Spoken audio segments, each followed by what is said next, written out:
Hey folks, so I'm going to do a quick walkthrough of how to fork a given repo from the global enterprise organization to our Atlanta GitHub enterprise organization. So if you look here, I have pulled up the global DSI Unit 2 organization. The great thing about this is that it's searchable. So I'm just going to find a pandas lab. Let me just grab this one. So I want to click on the one that I want to fork, open it up, and then go up here to this fork icon. So I click on that, and then all the organizations that you belong to will be listed. You may not have all of these or any of these, but look for this DSI Atlanta-3 organization. So double click on that, and then GitHub will make a fork or a copy of this repo and send it to our local Atlanta organization. So now we can see this is our Atlanta version. So DSI Atlanta 3, database with SQL.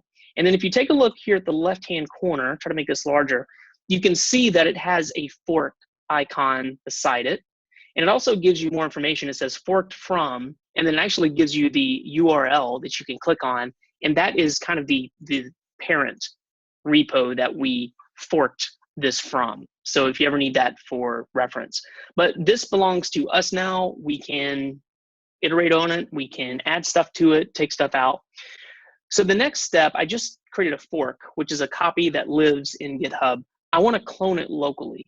So I'm going to go to the screen section, hit on the clipboard, go over to my terminal. I'm just going to dump this on my desktop for now. So git clone is the command, and then I'm going to paste in that URL.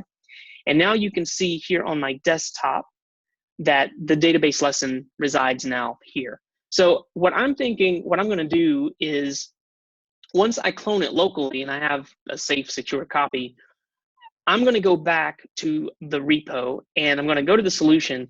And I think what I'm going to do is I'm actually going to delete this from the repo so the students won't have access to it immediately. So to do that, I would open up the file and then hit delete right here, and that'll delete the file. And then at the end of the lab, end of the day, or the next morning, whenever it's the appropriate time to give them the solution, even though I deleted it from GitHub, I will still have it locally in my folder. So then I can re-add this and do a git push and send it back up to the GitHub organization, to that repo specifically, so the students will have access to it. So in broad strokes, that is the process I'm thinking about. Sorry if this is a little redundant, but I hope this was helpful.